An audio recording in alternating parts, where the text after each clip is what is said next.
it's hard to have OCD for a long time or significantly and not be depressed. In fact, I'd go as far as to say I think everyone's depressed that has this, to a significant level and long enough. Now, major depressive disorder has certain criteria, and you can have I notice a lot of people with OCD have what you might call high functioning depression, i.e. they can live their life, they can go to work, they can do stuff, but there's a lot of anhedonia, which is flat affect, no emotion, numbness. There's a lot of negative rumination alongside the OCD rumination. There might be an intense self-critic and shame, hopeless thoughts. I think a lot of us have that. I mean, almost everyone. I think occasionally I'll work with someone who's sort of earlier in their OCD journey and the depression may not be so, apparent there. So I think if there's sort of more significant depression, which is making it hard to engage in the therapy. It doesn't sound like you're there because you were still trying to work on it, but let's talk about the extreme and then we'll talk about the more medium level stuff as well. Well, not medium in terms of suffering, but in terms of impact that it has on you, on your behavior. That intense level, often you need therapy, sometimes you need inpatient, you can need more severe support if you're in that place. That being said, sometimes hitting rock bottom is where you then have most motivation to make changes. So it's not all doom and gloom either. I'm working with someone who I'd say today, massive significant shift again. And when I first spoke to him, he had his feet in a freezing cold canal and was deciding whether to jump in or not. And now he's going out and doing significant stuff. He'd done massive things to challenge his OCD, and so he was really rock bottom, very incapacitated with depression, and yet he still could, tap into that as I've got nothing to lose here, let's go for it sort of mentality.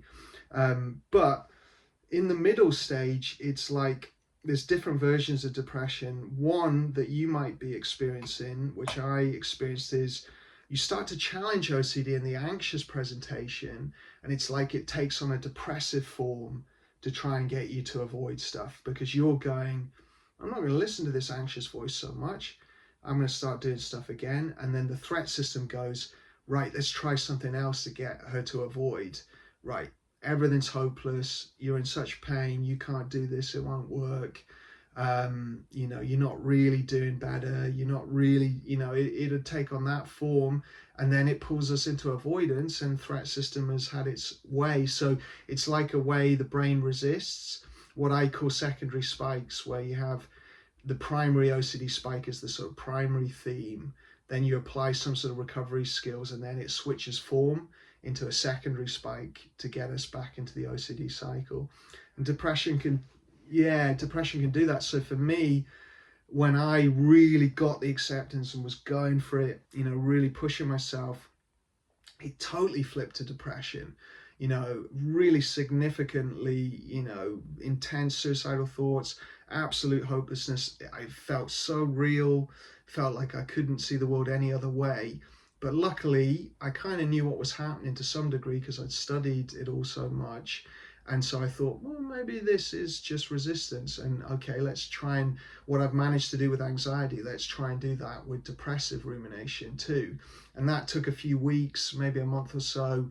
And then I started to have these experiences where my mind would be this bleak, like I used to think of it as like one of those guys with like a sandwich board walking down a high street going, end of the world, we're all going to hell in 2 days time. It was like this real, everything's like end of the world, everything's hopeless.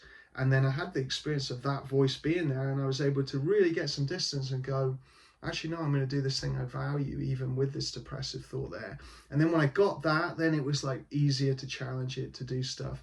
So it's really learning what you're starting to do with anxiety to the depressive voice.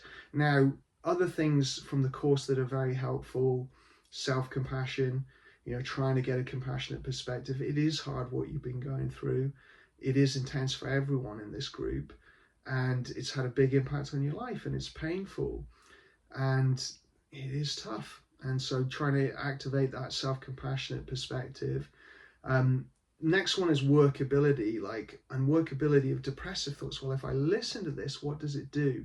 Stops me practicing, makes me avoid meaningful things, gets me inactive. I probably start doing behavioral patterns that make the depression worse. People will stay up late, or they'll nap, or they'll stay in bed, or will consume stuff, or will not eat and then overeat, or all these different patterns that depression can do that then make it worse. So you've got to kind of go, okay, workability here.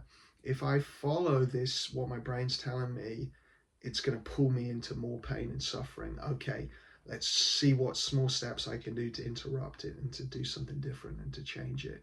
And sometimes you need help with that. And either that's community, social connection, therapy, groups. Sometimes we need some help with that for sure. And I found sort of coaching myself through it, being this compassionate coach in my head, saying, Johnny, it's tough right now, but get out of bed, go have a glass of water, get moving, mate. You can do this, keep going. Sort of coaching myself and instructing myself and trying to get into my body, trying to get activated, moving, that sort of stuff. You targeting the recovery work you're doing in the group around depressive things, and maybe it's dropping anchor for overwhelm and majoring on that if you're really overwhelmed. But if you're not so overwhelmed, okay, we could practice diffusion with depressive thoughts, and we could practice acceptance with depressive feelings. But yeah, it can be resistance. It can be, I'm trying to work on this. Brain goes, no, you can't do it. This is too tough. You'll never recover. And then we got to go diffusion to that, and then engage. So we'll talk more about it, but it's very, very common. You can also be depressed just because of the impact it's having on our life, and that's where if we can do behavioral adjustment and get our behavior going, that can help a bit there. All the healthy lifestyle stuff, social connection. Sometimes we're doing all that stuff, but we're not enjoying it because of OCD. Okay, it's skills then. It's skills, so that I'm much more able to accept and engage in life. And just like we're trying to get you to go, your brain's saying all this catastrophic stuff about who you are and what you want to do and this and that, and we're saying you don't have to believe that. That's someone shouting at you a load of nonsense. You don't have to believe it. You just observe it. It's exactly the same with a depressive voice. They're very believable, but equally we can step back, observe it, and go, no, I can make a choice if I believe this or not, and if I respond to it.